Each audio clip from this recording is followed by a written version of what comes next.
Hello everyone, welcome to a online solution. मैं जीशान फरीदी आ गया हूँ आज का वीडियो लेकर। आज का जो चैप्टर है वो चैप्टर 1 है आप लोगों का, the pace for living, English का चैप्टर 1। क्योंकि कुछ लोग, बहुत सारे लोग कमेंट कर रहे थे सर ऑब्जेक्टिव कब आएगा, ऑब्जेक्टिव कब आएगा। तो मैं आप लोगों के लिए आज का क्लास जो लेकर के आया हूँ वो ऑब्जेक्टिव का क्लास लेकर के आया हूँ। तो आप लोगों का इंतज़ार हुआ ख़त्म, मैं आ गया हूँ आज आपका क्लास लेकर, ऑब्जेक्टिव का क्लास लेकर, ठीक है। और ऑब्जेक्टिव का क्लास में जो चैप्टर 1 है आप लोगों का क्लास 10th का, तो इस चैप्टर 1 में जो हम लोग पढ़े थे चैप्टर 1 का जो स्टोरी का नाम क्या है, तो उस स्टोरी का नाम है द पेस फॉर लिविंग, ठीक है। क्या है? The pace for living.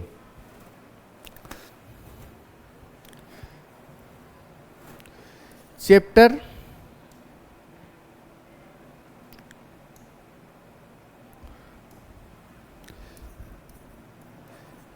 1 the pace for living, ये आप लोग अच्छे से पढ़ चुके हैं और मैं इसे अच्छे से पढ़ाया हूँ। The pace for living chapter, उसमें क्या क्या हुआ, स्टोरी क्या थी, वो सारे चीज़ आप लोगों को बताया गया, ठीक है ना। अब इसके बाद जो ये स्टोरी है द पेस फॉर लिविंग, इसके राइटर कौन है? तो इसके राइटर है आर.सी. हचिंसन। कौन है? आर.सी. हचिंसन, है ना। इसके राइटर कौन है? आर.सी. हचिंसन, ठीक है। तो ये जो स्टोरी था ये किस पे था? तो ये सोलो थिंकर्स पे था। किस पे था? सोलो थिंकर्स पे, कि वो इस लाइफ से परेशान था कि इतना फास्ट ये दुनिया क्यों चल रही है ना। इसी से वो परेशान था। तो ये जो चैप्टर है, चैप्टर क्या है? द पेस फॉर लिविंग, जिंदगी की रफ्तार। तो आइए अब हम लोग इसका ऑब्जेक्टिव स्टार्ट करते हैं, ठीक है। क्वेश्चन देखते हैं, तो आप लोग मेरे साथ बने रहें और इस सेशन को लाइक शेयर ज़रूर करें अपने दोस्तों के साथ। और आप लोगों को ये वीडियोस कैसा लग रहा है आप लोग ज़रूर कमेंट करेंगे, ठीक है। देखिए क्वेश्चन 1 कहता है, the author admits that quick travel does not give the traveller the real dash of travel. मतलब कि जो ऑथर है, जो राइटर है, वो मानता है कि हम लोग तो क्विक ट्रैवल कर रहे हैं, फास्ट ट्रैवल कर रहे हैं, कि 1 घंटे में यहाँ से वहाँ, वहाँ से यहाँ हो जाते हैं, लेकिन किस चीज़ का हम लोग रियल ट्रैवल नहीं कर पा रहे हैं। तो यहाँ पे आपका ऑप्शन है पेन्स, प्लीजर, लिविंग या हॉलीडे। तो हम लोग पढ़े थे कि जो हम लोग फास्ट ट्रैवलिंग कर रहे हैं उसमें अब हम लोग उस ट्रैवल का मज़ा नहीं ले पाते, है ना, उस ट्रैवल का असली मज़ा नहीं ले पाते हैं। तो यहाँ पे आंसर क्या हो जाएगा? प्लीजर हो जाएगा। क्या हो जाएगा? प्लीजर। Option B. क्या हो जाएगा? Option B. मतलब कि जो ऑथर है वो ये एडमिट करता है, वो ये मानता है कि हम लोग जो है वो ट्रैवल कर रहे हैं, लेकिन ट्रैवल का असली मज़ा नहीं ले पा रहे, रियल मज़ा जो रियल प्लीजर जो है वो नहीं ले पा रहे, ठीक है। या क्वेश्चन 1 हो गया। क्वेश्चन 2 देखते हैं। क्वेश्चन 2 क्या कह रहा है? The pace for living is written by, the pace for living है वो किन के द्वारा लिखा गया? आप लोग बताएंगे कि द पेस फॉर लिविंग किन के द्वारा लिखा गया है। तो देखिए यहाँ पे है आंग सांग सू की, टॉनी मॉरिसन, आर.सी. हचिंसन और सत्यजीत राय। ये चारों जो है, ये चारों आपके बुक में इन लोगों का नाम है, जो आपके बुक में कुछ कोई ना कोई स्टोरी, कोई ना कोई ऐसे ज़रूर लिखे हैं। लेकिन यहाँ पे फिलहाल आपसे पूछ रहा है कि द पेस फॉर लिविंग के राइटर कौन है? द पेस फॉर लिविंग के राइटर कौन है? तो आप लोगों को अच्छे से पता होगा, आप लोग कमेंट भी कर सकते हैं कि इसके राइटर कौन है। तो इसके राइटर आर.सी. हचिंसन है। कौन है इसके राइटर? आर.सी. हचिंसन, ठीक है। क्वेश्चन 2, क्वेश्चन 3 देखते हैं। क्वेश्चन 3 में कह रहा है कि the author of the story the pace for living enjoyed going in a car ad. बोला कि जो ऑथर है, जो राइटर है इस स्टोरी के, पेस फॉर लिविंग के, तो वो इंजॉय करता है, मज़ा लेता है। कहाँ? कार में बैठ के। तो कितने की स्पीड में कार वो चलाता है? कि 90 miles an hour, 80 miles an hour, 60 miles an hour या 70 माइल्स एन आवर। मतलब कि 4 ऑप्शन आपको दिया है। तो इस 4 ऑप्शन में कितने की स्पीड में उसको गाड़ी चलाना पसंद है, कितने के स्पीड में गाड़ी चलाने में उसको मज़ा आता है। तो आप लोग पढ़े होंगे कि उसको 90 माइल्स, 1 घंटे में 90 माइल्स की दूरी तय करने में, मतलब कि 90 माइल्स की स्पीड में उसको गाड़ी चलाने में बहुत मज़ा आता है ना। आप लोग भी गाड़ी स्पीड चलाते होंगे, लेकिन ज़्यादा स्पीड नहीं चलाना है, स्लो स्लो आराम से सेफ्टी के साथ। फिर कह रहा है क्वेश्चन 4 कि the right of the pace for living belongs to the tribe of, right नहीं राइटर यहाँ पे, ठीक है। जो राइटर है पेस फॉर लिविंग के, वो बिलोंग करते, किससे बिलोंग करते हैं? तो एंशियंट से करते हैं, अनसिविलाइज से करते हैं, सोलो थिंकर से करते हैं, या फ्यूचर से करते हैं। मतलब कि जो राइटर है आरसी हचिंसन, या जिस पे ये स्टोरी बेस्ड है, जो एल्डरली कॉर्न मर्चेंट है, तो वो कैसा इंसान है, कैसा मतलब किस ट्राइब का है वो? तो देखिए आपके पास ऑप्शन है एंशियंट है, अनसिविलाइज्ड है, सोलो थिंकर्स है, फ्यूचर है। तो पढ़े होंगे कि वो क्या था? सोलो थिंकर्स था। वो क्या था? सोलो थिंकर्स था। तो सोलो, यहाँ पे आंसर क्या हो जाएगा? यहाँ पे ऑप्शन सी हो जाएगा आपका, solo thinkers. The writer of the page for living belongs to the tribe of solo thinkers. मतलब कि जो ऑथर है, जो राइटर है इसके, वो किससे बिलोंग करते हैं? तो सोलो थिंकर से बिलोंग करते हैं। ठीक है, आ रही बात समझ में? चलिए question number 5, in the page for living the author saw a play in. बोले कि इस स्टोरी में द पेज फॉर लिविंग में ऑथर जो राइटर है वो एक प्ले देखता है, और वो प्ले कहाँ देखता है? तो आपको ऑप्शन यहाँ पे है, देखिए डेनमार्क, डबलिन, डेनवर या दिल्ली। कहाँ देखता है? तो आप लोग स्टोरी पढ़े हैं। आप लोगों को ऐसा क्वेश्चन देख करके एग्जाम में अगर इस तरीके का क्वेश्चन आ जाए तो एकदम फटफट आंसर लगा देना है, क्योंकि जो क्वेश्चन यहाँ पे कराया जा रहा है उसको आप लोग रिवीजन कर लें, क्योंकि अभी एग्ज़ाम होने वाला है आप लोगों का, तो उसमें ये सब सारा क्वेश्चन मैच कर सकता है। ठीक है, तो द पेज फॉर लिविंग के ऑथर जो है वो एक प्ले देखते हैं। कहाँ प्ले देखते हैं? तो डबलिन में। कहाँ देखते हैं? डबलिन में। ऑप्शन क्या हो जाएगा? बी। आ रही बात समझ में? आगे बढ़े। क्वेश्चन नंबर 6 में कहता, इन the page for living RC Hutchinson discusses. बोले कि द पेज फॉर लिविंग जो स्टोरी है इसमें आरसी हचिंसन डिस्कस करते हैं किस बात के बारे में? किस पे डिस्कस करते हैं? तो द हैप्पीनेस पे, द एगोनी मॉडर्न मैन पे, द डायलेमा ऑफ पीपल, या नन ऑफ दिस। मतलब कि हैप्पीनेस का मतलब खुशी है ना, the agony of modern man, the dilemma of people, या इनमें से कोई नहीं। तो आरसी हचिंसन किस बात पे डिस्कस करते हैं? तो वो डिस्कस करते हैं the agony of modern man, the agony of modern man, option B. ठीक है, तो यहाँ से पता, यहाँ पे भी आपको मिल गया कि द पेज फॉर लिविंग के राइटर कौन है? तो आरसी हचिंसन। ठीक है, तो ये किस पे डिस्कस करते हैं? तो the agony of modern man पे। ठीक है, आगे बढ़े। The page for living is a, क्या है ये? ड्रामा है, स्टोरी है, एसे है, या नॉवेल है? तो देखिए मैं उस दिन बताया था आप लोगों को कि नॉवेल क्या होता है? बहुत बड़ी स्टोरी होती है एक ही बुक में, मतलब कि एक स्टोरी पूरे बुक में रहता है, मोटी मोटी बुक होती है उसी में रहता है, तो वो बहुत ज़्यादा बहुत बड़ा स्टोरी हो जाता है, तो वो तो आपके बुक में है नहीं, तो नॉवेल तो होगा नहीं। ठीक है, ये ड्रामा भी नहीं है, ऐसे भी नहीं है, तो ये क्या है? शॉर्ट स्टोरी है। क्या ये? शॉर्ट स्टोरी है। कौन? द पेज फॉर लिविंग, जिंदगी की रफ्तार। चलिए आगे देखते हैं।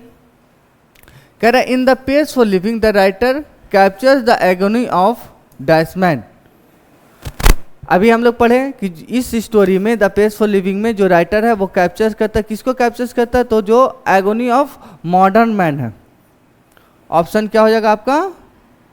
यहाँ पे ऑप्शन उल्टा हो गया, यहाँ पे ऑप्शन ये बी हो जाएगा और ये ऑप्शन सी होगा। ठीक है, तो यहाँ पे आंसर सही क्या हो जाएगा आपका? सी, और मतलब कि ऑप्शन बी। ठीक है,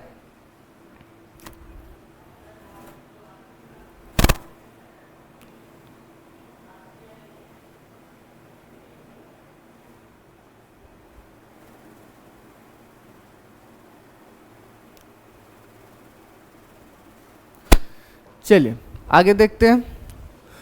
क्वेश्चन नंबर 9 में आते हैं।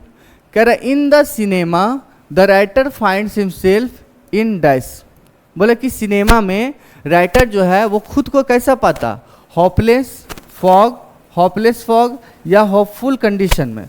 तो जो राइटर है, राइटर कैसा हो जाता? होपलेस हो जाता है उसमें। उस सिनेमा हॉल में अपनी वाइफ के साथ जब वो जाता है मूवी देखने के लिए, तो वो कैसा होता है? होपलेस होता है। बोलो क्यों होता है सर? क्योंकि स्टोरी आप लोग पढ़े हैं कि जब उस मूवी में उस प्ले में जो चेंज होता है, कैरेक्टर चेंज होता है, कभी ये लड़की आ जाती, कभी वो लड़की आ जाती, कभी ये लड़का आ जाता, कभी वो लड़का आ जाता, तुरंत में, तो इससे ये कंफ्यूज हो जाता कि ये वही लड़की जो शुरू में आई थी, ये वही लड़का है जो शुरू में आया था। तो इस तरीके से कंफ्यूज हो जाता है और कंफ्यूज होकर अपनी वाइफ से पूछता है ना कि ये वही लड़की है जो शुरू में आई थी। तो इसकी वाइफ समझाती है कि नहीं नहीं, ये वो लड़की नहीं है, ये दूसरी लड़की है। तो इस तरीके से वो सोचता है कि ये इतना जल्दी कैसे चेंज हो जा रहा, और उसी में क्या हो जाता है, होपलेस हो जाता है, उसको समझ ही में नहीं आता कि हो क्या रहा है ना। तो ये आपका सिनेमा में पूछ रहा है कि in the cinema the writer find himself in a dash. तो इस सिनेमा में वो कैसा होता है, सिनेमा जब देखने जाता है तो वो होपलेस हो जाता है कि हो क्या रहा है। ठीक है, बहुत आसान से समझा रहे आप लोगों को, समझ में आ रहा होगा। चलिए क्वेश्चन देखिए, the writer saw a play in, देखिए फिर अभी आ गया क्वेश्चन कि राइटर जो था वो उस प्ले को कहाँ देखा, न्यूयॉर्क में देखा, लंदन में देखा, पेरिस में देखा या डबलिन में देखा। तो आप लोगों को याद होना चाहिए, दिमाग में बैठ जाना चाहिए कि ये जो राइटर था, राइटर प्ले देखने गया तो कहाँ प्ले देखा, तो वो डबलिन में देखा। कहाँ देखा, डबलिन में। ऑप्शन आपका डी। ठीक है, कहाँ देखा ये, तो डबलिन में देखा। Question number 11, the corn merchant heart was, corn merchant का हार्ट कैसा था, मतलब कि जो कॉर्न मर्चेंट जो था, जो परेशान था, वो उसका जो दिल था वो कैसा था, स्ट्रांग था, साउंड था, वीक था या फास्ट था। तो स्ट्रांग तो नहीं था, साउंड भी नहीं था, फास्ट भी नहीं था, तो क्या था, वो वीक हार्टेड का था। कैसा था वो, वीक हार्टेड का था। जो कॉर्न मर्चेंट था, जो अपनी बात बता रहा था, वो कैसा था, तो वो वीक था। उसका जो दिल था, हार्ट का मतलब क्या होता है, दिल होता है ना, तो उसका दिल कैसा था, वीक था, कमज़ोर था। आई बात समझ में। चलिए आगे, क्वेश्चन नंबर 12 कहता हु इज सोलो थिंकर। आगे बात, सोलो थिंकर कौन है, तो the author, the corn merchant, modern man या द सर्वेंट। तो मॉडर्न मैन तो है ही नहीं सोलो थिंकर, सर्वेंट का यहाँ कोई बात ही नहीं हुआ है। ठीक है, तो बच गया द ऑथर और द कॉर्न मर्चेंट। तो इसमें सोलो थिंकर आपका क्या हो जाएगा, तो सोलो थिंकर आपका हो जाएगा द ऑथर। ठीक है, द एल्डरली कॉर्न मर्चेंट। हाँ, तो ये इसका जो सोलो थिंकर कौन हो जाएगा, द ऑथर हो जाएगा। ऑथर क्या है, सोलो थिंकर है। आगे चलें, question number 13, where did corn merchant live. Corn merchant कहाँ रहता था, रसिया में, भूटान में, इन आयरिश कंट्री या इन इराक। तो आप लोग जो भी स्टोरी पढ़े हैं इसका द पेस फॉर लिविंग के बारे में, जो स्टोरी है द पेस फॉर लिविंग, तो इसमें आप लोग पढ़े होंगे कि जो ऑथर है, जो कॉर्न मर्चेंट है, वो कहाँ का रहने वाला था, तो वो रहने वाले था आयरिश कंट्री का। ऑप्शन सी, आयरिश कंट्री का। ठीक है, आगे बढ़ते हैं क्वेश्चन नंबर 14 की तरफ। The author enjoys in a car eight 2.5 miles an hour. देखिए फिर क्वेश्चन घुमा के पूछ दिया। कभी कभी क्या करेगा कि ऑब्जेक्टिव में भी आ सकता है, ये सारा तो ऑब्जेक्टिव ही है, और अगर कभी फिल इन द ब्लैंक्स में भी आ जाएगा। तो फिल इन द ब्लैंक्स में तो आपको ऑप्शन देगा नहीं, तो फिल इन द ब्लैंक्स के लिए आपको याद रखना होगा। तो यहाँ पे कह रहा है कि ऑथर इंजॉय करता है। एक बार अगर आप स्टोरी पढ़ लिए हैं, उसको अच्छे से समझ लिए हैं, तो फिर आपको कहीं से भी कुछ भी ऑब्जेक्टिव क्वेश्चन दे दे या सब्जेक्टिव क्वेश्चन दे दे, बिल्कुल आसानी से बना देंगे, कोई टेंशन नहीं है। कुछ लोग कहते हैं कि सर लिखने में प्रॉब्लम होता, कोई प्रॉब्लम नहीं। ज़रूरी नहीं है कि आप बिल्कुल पूरा मतलब कि बुक के तरह लिखें, ज़रूरी नहीं है। उसमें लिखा भी रहता है कि स्टूडेंट्स जो है, जो परीक्षार्थी है, वो अपना आंसर अपने शब्दों में दे, तो अपने शब्द में दे सकते हैं आप, जैसे आपको समझ में आ रहा, घुमा के फिरा के इधर से उधर से, लेकिन आंसर सही होना चाहिए। ठीक है, अब लिखने के जैसे बात है, तो सर ग्रामर नहीं आता, कैसे हम लिख देंगे, तो वहाँ पे क्या कर सकते हैं आप, तो जैसे भी आपको आ रहा है, जो इंग्लिश वर्ड है उसको लिखते जाइए। कहीं पे हैव के जगह पे हैज़ लग गया, इसकी जगह पे आर लग गया, तो वो थोड़ा सा माइनर मिस्टेक है, वो धीरे धीरे सही हो जाएगा। अगर ये ट्राई आप, ये कोशिश आप घर पे करते हैं, तो और अपने घर वाले से या फिर टीचर से दिखाते कि सर देखिए हम इसका ऐसे आंसर लिखे, सही है कि नहीं, तो टीचर क्या करेगा वहाँ पे आपको सही करेगा कि देखिए यहाँ पे हैव नहीं हैज़ लगना चाहिए, इज़ नहीं आर लगना चाहिए, यहाँ पे वर्ब का तीसरा रूप लगना चाहिए, V3 लगना चाहिए, है ना। तो वो वहाँ पे टीचर आपको सही करेंगे। तो लेकिन शर्त यह है कि पहले आप तो उस चीज़ को सही करें, आप तो कोशिश करें कुछ लिखने का, कहाँ पे गलती हो रहा है तो ये तो आप लिखेंगे तभी समझ में आएगा। इंसान गलती करके सीखता, बिना गलती किए कुछ नहीं सीखता। टीचर को लगेगा तुम तो जान ही रही हो, है ना। इसलिए क्या होता है कि आपको ये बताना है, आपको ये दिखाना है कि हाँ आप कहाँ पे गलती कर रहे हैं, ठीक है। तो गलती करना कोई गुनाह नहीं है। तो यहाँ पे कह रहा है कि the author enjoys in a car eight 2.5 miles an hour. जो ऑथर है वो इंजॉय करता है कार में बैठ करके कितने की स्पीड में, तो 50 miles, 60 miles, 20 miles and 90 miles. तो आप लोग को याद होगा, आप लोग पढ़े भी हैं, तो इसका आंसर क्या हो जाएगा 90 माइल्स, ऑप्शन डी, कि 90 माइल्स की स्पीड में उसको गाड़ी चलाने में बहुत ही मज़ा आता है। Question 15, corn merchant's wife was of. जो कॉर्न मर्चेंट की वाइफ थी वो कैसी थी, फेथफुल लेडी थी, फंटास्टिक नेचर की थी, या डल नेचर की थी, या क्लीवर थी, कैसी थी वो। तो जो कॉर्न मर्चेंट की जो वाइफ थी वो कैसी थी, तो वो क्लीवर थी। कैसी थी वो, क्लीवर, चालाक, है ना, और पैसा खर्च करने में बहुत ही ज़्यादा, ठीक है। आगे देखते हैं 15 में, corn merchant nephew was dash him. Corn merchant का जो निफ्यू था वो उस कॉर्न मर्चेंट को क्या कर रहा था, चीटिंग कर रहा था, लव कर रहा था, हेट कर रहा था, या नन ऑफ दिस कर रहा था। तो जो स्टोरी पढ़े आप लोगों को याद होगा कि वो अपनी वाइफ से परेशान था कि एक दिन जाती है और 10 यूरो खर्च कर देती है मार्केटिंग में, और दूसरे तरफ वो परेशान था कि उसका जो भतीजा है, जो निफ्यू है, निफ्यू का मतलब क्या होता है भतीजा, वो उसको धोखा दे रहा था। किसको धोखा दे रहा था, तो कॉर्न मर्चेंट को। तो यहाँ पे निफ्यू वाज क्या कर रहा था, चीटिंग कर रहा था। क्या कर रहा था, चीटिंग कर रहा था। किसको धोखा दे रहा था, तो उस कॉर्न मर्चेंट को, जिससे वो क्या था, जो कॉर्न मर्चेंट था वो परेशान था, है ना। कभी कभी आप लोगों से आपके गार्जियन भी परेशान हो जाते हैं, बोलते रहते पढ़ो पढ़ो पढ़ो, पढ़ता ही नहीं है, पता नहीं क्या करता है ना। तो ऐसा नहीं करना है आप लोगों का। ये जो अभी टाइम है ये बहुत ही प्रीशियस टाइम है। अगर अभी आप लोग टाइम को गवा दिए तो फिर आगे दिक्कत होगा। एग्ज़ाम करीब है ना, एग्ज़ाम पे फोकस करें आप लोग। फिर क्वेश्चन नंबर 17 कहता है, where did the right watch the play. Right नहीं, राइटर। राइटर एक ही क्वेश्चन को बार बार घुमा घुमा करके देता है, ठीक है। जैसे यहाँ पे क्वेश्चन में आ गया कि जो राइटर है वो इस प्ले को कहाँ देखा, तो आप लोगों को पता है कि डबलिन में। डी से दुबई भी होता है, दुबई नहीं मार देना। डी से दिल्ली भी होता है, तो दिल्ली नहीं मार देना है ना। और ना ही लंदन में। कहाँ देखा वो, डबलिन में, ऑप्शन बी, ठीक है। क्वेश्चन नंबर 18 की तरफ देखते हैं, who used to cheat corn merchant. Cheat का मतलब अभी बताए, धोखा देना। चीट का मतलब धोखा देना। तो कॉर्न मर्चेंट को धोखा कौन दे रहा था, अभी देखिए उल्टा घुमा दिया। अभी वहां पे क्या था कि निफ्यू क्या कर रहा है, ये क्वेश्चन था कि निफ्यू जो है वो कॉर्न मर्चेंट के साथ क्या कर रहा था, तो धोखा दे रहा था। यहाँ पे क्वेश्चन है कि उस कॉर्न मर्चेंट को धोखा कौन दे रहा था, तो धोखा कौन दे रहा था, his nephew, his uncle, his wife, his servant.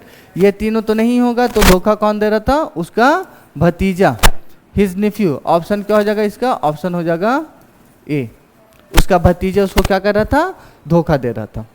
आगे बढ़े, who fails to keep up with fast pace of life. बोला कि कौन अपने आप को जिंदगी की रफ्तार से क्या कर रहा था, keep up with fast pace of life, मतलब कि अपने लाइफ को उस जीवन की रफ्तार से रखने में फेल हो जा रहा था, ठीक है। कौन फेल होता था, अपने लाइफ को उस जीवन की रफ्तार से जोड़ने में, मतलब उस जीवन की रफ्तार से वो चल नहीं पा रहा, कौन है, तो देखिए आपका ऑप्शन है modern man, the corn merchant, the corn merchant's nephew, या द कॉर्न मर्चेंट्स वाइफ। बोला कि ये चार में से कौन है जो इस जो जिंदगी का रफ्तार है उससे वो हार जा रहा था, उससे वो उसके साथ चल नहीं पा रहा था। तो देखिए मॉडर्न मैन तो चल ही रहा है, मॉडर्न मैन तो चल रहा है, तो ये तो अब आंसर होगा नहीं। मॉडर्न मैन तो जिंदगी के रफ्तार से चल ही रहा है, जैसे जैसे लाइफ चल रहा है वैसी वैसी वो आज का मॉडर्न मैन चल रहा है। ठीक है, कौन मर्चेंट्स निफ्यू, ये भी नहीं होगा। कौन मर्चेंट्स वाइफ, ये तो और तेज थी, ये तो और ज़्यादा थी। बोले कि जितना जिंदगी का रफ्तार उससे ज़्यादा हम चलेंगे, उससे भी स्पीड। अभी 10 यूरो खर्च करें, कल 20 यूरो खर्च करेंगे, है ना। तो ये तो नहीं थी, तो बचा कौन, ऑप्शन बी। जो कौन मर्चेंट था वही इस लाइफ से, इस मतलब कि ज़िंदगी की रफ्तार से हार रहा था। कहता था कि इतना तेज़ ज़िंदगी, इतना तेज़ लाइफ चल रहा, कैसे क्या होगा, है ना। इसी में ये क्या था, परेशान था। कह रहा द कौन merchants wife had a habit of spending. देखिए आ गया ना बात। जो कौन मर्चेंट की वाइफ थी, वो उसका क्या आदत था, जो आदत था खर्च करने का। कितना खर्च करती थी वो, हम लोग पढ़े स्टोरी में पढ़े हैं कि जो कौन मर्चेंट की वाइफ थी वो बहुत क्या थी, खर्चीली थी, है ना। बहुत पैसा खर्च करती थी। सप्ताह में एक दिन मार्केट जाती थी और कितना पाउंड उड़ा देती थी, कितना पाउंड खर्च करती थी। तो देखिए आपके पास ऑप्शन है 5 पाउंड्स, 10 पाउंड्स, 8 पाउंड्स या 6 पाउंड्स। तो इसका ऑप्शन का आंसर क्या हो जाएगा, बी, 10 पाउंड्स। एक बार जाती थी और एक दिन में 10 पाउंड खर्च, और उसी से ये परेशान था कि हम तो कमा कमा करके परेशान हैं, मेहनत करते हैं, अब मेरी वाइफ क्या कर देती है, उड़ाती है ना। आगे देखते हैं क्वेश्चन नंबर 21। कहता हैज़ बिकम फास्ट। क्या फास्ट हो गया है, स्लीपिंग फास्ट हो गया है, मूविंग फास्ट हो गया, ट्रैवलिंग फास्ट हो गया या वॉकिंग फास्ट हो गया। आज की लाइफ में फास्ट क्या हो गया, सोना फास्ट हो गया। आज के टाइम में तो लोग और कम सोना है ना, सोना कम कर दिए हैं। रात में 12 बजे 2 बजे रात में सो रहे और सुबह 6 बजे 7 बजे उठ जा रहे, है ना। आप बड़े शहरों में देखिए क्या हो रहा, लोग आते हैं ऑफिस से 8 बजे 8-9 बजे, खाना खाए घूमते फिरते 11-12 बज जाता, फिर उनको सुबह 8 बजे ऑफिस जाना, तो फिर सुबह 6 बजे उठ गया। तो इस तरीके से उनका क्या हो गया, सोना तो कम हो गया, तो स्लीपिंग तो नहीं होगा, स्लीपिंग तो फास्ट नहीं हुआ, मूविंग फास्ट नहीं हुआ, तो क्या बच गया, तो ट्रैवलिंग फास्ट हो गया है। क्या हो गया है, ट्रैवलिंग फास्ट हो गया, ऑप्शन सी। तभी तो हम लोग 1 घंटा में यहाँ से वहाँ, वहाँ से वहाँ, है ना। और ये चीज़ इसको भी पसंद था, किसको, राइटर को, फास्ट ट्रैवल करना पसंद था। लेकिन जो मेंटली एक्टिविटीज जो इतना फास्ट होता था वो चीज़ इसको पसंद नहीं था। याद रखिएगा, ये क्वेश्चन में दे सकता है। जो राइटर था उसको क्या नहीं पसंद था, क्या डिसलाइक करता था, तो जो मेंटली एक्टिविटीज जो फास्ट हो गया है वो चीज़ उसे पसंद नहीं था। आगे चलते 22 में, who went to watch a movie along his wife. Movie देखने के लिए अपनी वाइफ के साथ कौन गया, आप लोग में से कोई गए थे? अभी कहाँ सर, अभी तो मैट्रिक का टेंशन है, आप बोलते हैं कि मूवी देखने का ना, वो भी वाइफ के साथ। तो यहाँ पे कह रहा who went to watch a movie along with his wife, मतलब कि अपनी वाइफ के साथ मूवी देखने कौन गया था, the author, the author's nephew, modern man, the author's uncle. Author's nephew का तो बात ही नहीं कीजिए, क्योंकि ऑथर्स नेफ्यू तो उस प्ले में, उस सिनेमा में था ही। मॉडर्न मैन का तो कोई यहाँ पे बात ही नहीं हुआ। द ऑथर्स अंकल, ऑथर का कोई चचा था ही नहीं था, ऑथर का कोई चचा का बात यहाँ पे हुआ ही नहीं, क्या गले जबरदस्ती घुसड़ रहे हैं, है ना, तो ये तो होगा नहीं।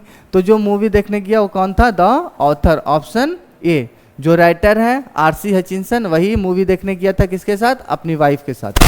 ठीक है, आगे देखते हैं क्वेश्चन नंबर 23।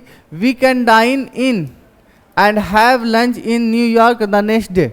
देखिए जो आरसी हचिंसन जो ऑथर है वो बताया था ना कि मुझे ज़िंदगी का रफ्तार पसंद है, इंजॉय करना, स्पीड कार चलाना, एरोप्लेन से यहाँ से वहाँ चल जाना मुझे बहुत पसंद है। और वही ये बात कहा था कि मैं ये, हम लोग ये कर सकते हैं कि we can dine in, dine मतलब होता है रात का खाना, है ना। डाइन का मतलब क्या होता है, रात का खाना। यहाँ पे डाइन का मतलब भूत चुड़ैल डाइन, वो वाला डाइन नहीं है ना। डाइन का मतलब भूत चुड़ैल वाला, आत्मा वाला डाइन नहीं है, बल्कि यहाँ पे डाइन क्या है, रात का खाना। तो यहाँ पे कह रहा we can dine in and have lunch in New York the next day. कह रहा कि हम लोग ऐसा कर सकते कि रात का खाना कहाँ खा सकते हैं, और फिर अगले दिन दोपहर का जो खाना है वो न्यूयॉर्क में खाएंगे। तो कहाँ के बारे में बोला था, तो ये बोला था लंदन के बारे में। लंदन बोला था या पेरिस बोला था जी? We can dine in Paris, option A. कहाँ के बारे में बोला था? पेरिस के बारे में, कि we can dine in Paris and have lunch in New York the next day. वो बोला कि हम लोग, जिंदगी के रफ्तार इतना तेज़ हो गया है, ट्रैवलिंग इतना फास्ट हो गया है कि अगर हम लोग चाहे तो हम लोग रात का खाना पेरिस में खा सकते हैं और अगले दिन दोपहर का खाना न्यूयॉर्क में खा सकते हैं, क्योंकि दोनों में डिस्टेंस बहुत है। फिर भी कह रहा है कि हम लोग इतना कवर कर सकते हैं। कैसे कवर कर सकते हैं? तो फास्ट ट्रैवलिंग से। किससे? फास्ट ट्रैवलिंग से। आगे देखिए क्वेश्चन नंबर 24 कह रहा which tribe does the author belong to. फिर वही क्वेश्चन आ गया कि किस ट्राइब से ऑथर बिलोंग करता है। साउंड माइंडेड से, हैंडीकैप से, सोलो थिंकर से या फास्ट थिंकर से? तो साउंड माइंडेड का तो कोई बात नहीं हुआ, हैंडीकैप का बात हुआ है, लेकिन किसके बारे में? तो जो सोलो सोचता है, जो इस मॉडर्न टाइम के साथ साथ साथ नहीं चल रहा, तो वो क्या है? हैंडीकैप्ड है ना। अगर जो इस टाइम को, जो मॉडर्न टाइम है, इसकी रफ्तार के साथ, इसकी गति के साथ अगर वो नहीं चल रहा, तो वो क्या? हैंडीकैप्ड है। तो ये होगा नहीं। फास्ट थिंकर भी नहीं था ऑथर, तो ऑथर क्या था? सोलो थिंकर्स था। क्या था ऑथर? सोलो थिंकर्स था। ठीक है, आ रही बात समझ में? आगे question number 25 who is the main character in this play. उस प्ले में मेन कैरेक्टर कौन था? किसमें? जो वो ऑथर जो मूवी देखने गया, जो प्ले देखने गया, तो उसमें मेन कैरेक्टर कौन था? तो हिज नेफ्यू था, मतलब कि उसका बेटा था, उसका भतीजा था, उसकी वाइफ थी, द ऑथर था या कॉर्न मर्चेंट था। मतलब उस मूवी में, उस प्ले में मेन कैरेक्टर कौन था? तो मेन कैरेक्टर आपका ऑथर था, the author. Sorry, main character कौन था? Corn merchant. कौन था? कॉर्न मर्चेंट था। Option D. उसमें जो प्ले चल रहा था, जिसमें ऑथर अपनी वाइफ के साथ गया हुआ था देखने के लिए, तो उस प्ले में, उस मूवी में मेन कैरेक्टर कौन था? तो मेन कैरेक्टर कौन था? Corn merchant. ठीक है, आगे देखते हैं क्वेश्चन नंबर 26 में who was cheating the corn merchant. Corn merchant को चीट कौन कर रहा था? अब यहाँ पे क्वेश्चन के तौर पे आ गया कि कॉर्न मर्चेंट को चीट कौन कर रहा था, तो आप लोग ऐसे ही देख के बोलिएगा उसका भतीजा, हिज नेफ्यू। ऑप्शन ए, उसका भतीजा उसको क्या कर रहा था? चीट कर रहा था। Question number 27 who didn't dislike the rapid moment of life. देखिए आ गया ना बात कि किसे जिंदगी का रैपिड मोमेंट पसंद नहीं था। जो जिंदगी लाइफ इतना तेज चल रहा है, वो किसको पसंद नहीं था? तो यहाँ पे ऑप्शन है आपको wife of corn merchant, the author या नेफ्यू ऑफ कॉर्न मर्चेंट। तो कॉर्न मर्चेंट को तो प्रॉब्लम नहीं था, वो परेशान था तो अपनी वाइफ से और अपना भतीजा से। ठीक है, और वाइफ ऑफ कॉर्न मर्चेंट, इसको भी कोई परेशानी नहीं था, इसको तो मज़े ही मज़े थे, है ना, मज़ा ही मज़ा। किसको? कॉर्न मर्चेंट की वाइफ को। कॉर्न मर्चेंट को भी लाइफ अच्छा ही पसंद था, है ना, रैपिड मूवमेंट्स उसको कोई प्रॉब्लम नहीं था। उसके भतीजा को भी कोई परेशानी नहीं था, लेकिन परेशानी किसको था? ऑथर को। किसको था? ऑथर को। ऑथर को बहुत अजीब लगता था कि इतना फास्ट दुनिया चल रहा, है ना। तो वही चीज़ इसको, जो ऑथर को पसंद नहीं था कि जो लाइफ का रैपिड मूवमेंट है, जो लाइफ तेज चल रहा। 28 में who saw a play in Dublin. Dublin में प्ले कौन देखा? कौन देखा था? डबलिन में जो प्ले चल रहा था वो कौन देखा? तो कौन देखा? ऑथर देखा। कौन देखा? ऑथर देखा।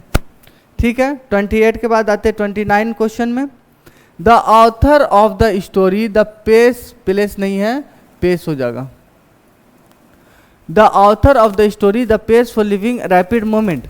बोला कि जो ऑथर है इस स्टोरी का, द पेस फॉर लिविंग का, वो उसको रैपिड मोमेंट क्या था? पसंद था या ना पसंद था? देखिए ऑप्शन क्या है, लाइक्स, डिसलाइक्स, हेट्स या इंजॉयज। मतलब कि जो पेस फॉर लिविंग के जो राइटर है, उसको जो रैपिड मोमेंट है, लाइफ का रैपिड मोमेंट है, वो कैसा था? उसको कैसा लगता था? पसंद आता था या नापसंद था, या उससे नफरत करता था या इंजॉय करता था? तो पसंद तो नहीं था, नफरत का कोई बात हुआ नहीं, इंजॉय, वो इंजॉय का भी बात यहाँ पे, वो क्या था? डिसलाइक करता था। लाइफ जो इतना रफ्तार से चल रहे उसको वो पसंद नहीं था।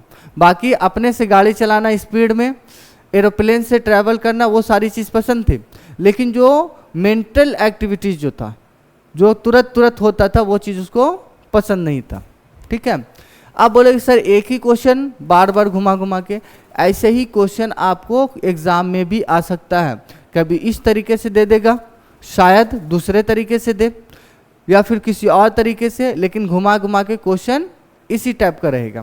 तो जब ये आपका समझिए कि प्रैक्टिस हो जाएगा, अगर आप इसको रिवीजन कर लेंगे तो ये आपका क्या हो जाएगा, प्रैक्टिस हो जाएगा।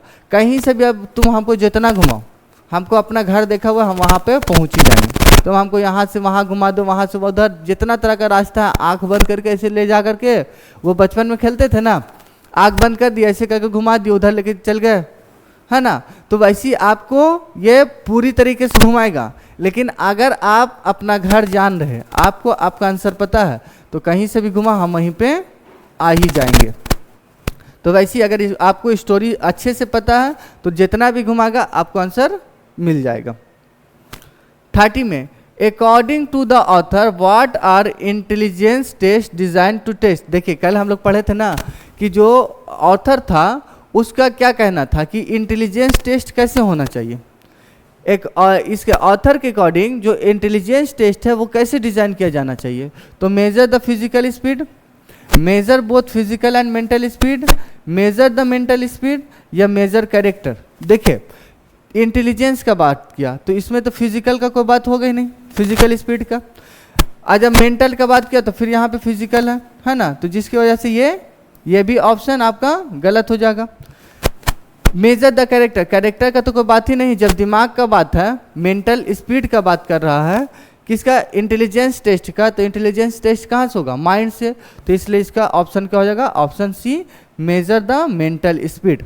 जिसका दिमाग जितना ज़्यादा तेज चलेगा, इसका कहना था ऑथर का कि मेजर ये मेंटल स्पीड चेक किया जाना चाहिए अगर किसी का इंटेलिजेंस टेस्ट करना है तो जिसका दिमाग जितना ज़्यादा तेज चलेगा समझिए वो उतना ज़्यादा इंटेलिजेंट है। ठीक है, तो इसका ऑप्शन क्या हो जाएगा, ऑप्शन सी। ये लास्ट क्वेश्चन है आपके चैप्टर का। Where does the author find himself in a hopeless fog.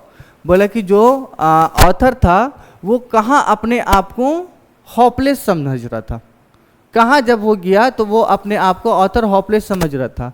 When he goes to cinema, when he goes to office, when he goes to market, when he is at home. मतलब कि वो खुद को कहाँ hopeless समझ रहा था, मतलब कि निराशा समझ रहा था, खुद को निराश समझ रहा था। इज़ एट होम, नहीं घर पे तो नहीं समझ रहा था। जब वो मार्केट गया तो नहीं, मार्केट में भी नहीं समझ रहा था। जब वो ऑफिस गया तो ऑफिस में भी नहीं समझ रहा था। तो कहाँ समझ रहा था, ऑप्शन ए में। जब वो कहाँ गया था, सिनेमा देखने गया था।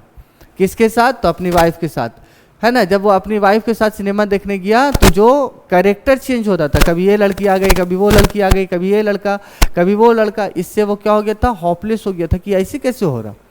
तो यहाँ पे क्वेश्चन है कि वो कहाँ पे खुद को होपलेस समझ रहा था, तो जब वो सिनेमा देखने गया तब। तो ये आज का आपका 31 क्वेश्चन ऑब्जेक्टिव चैप्टर 1 का कंप्लीट। ठीक है, तो जितना भी क्वेश्चन आप लोगों को कराया गया है, उम्मीद करता हूँ कि आप लोगों को पसंद आया होगा। और आप लोगों को ये आज का वीडियोस कैसा लगा कमेंट में ज़रूर बताएं, लाइक करें, शेयर करें अपने दोस्तों के साथ। और ये जो बताया गया है, ये जो लिखाया गया है, इसको आप लोग नोट डाउन करें और याद भी करें, क्योंकि एग्ज़ाम करीब आने वाला है। मैं जब सिलेबस का वीडियोस, जो इंट्रोडक्शन का वीडियोस था, उसी में मैं बताया कि इंग्लिश को आप लोग हल्के में ना लें, वरना इंग्लिश अगर आपको हल्के में ले लिया तो फिर भारी दिक्कत हो जाएगा। तो इसलिए इंग्लिश को हल्के में ना लें, जो भी चीज़ है, जो भी पढ़ाया जा रहा, आप उस पर फोकस करें, उसको याद करें। ठीक है, तो आज का वीडियोस, आज का सेशन यहीं पे होता है कंप्लीट।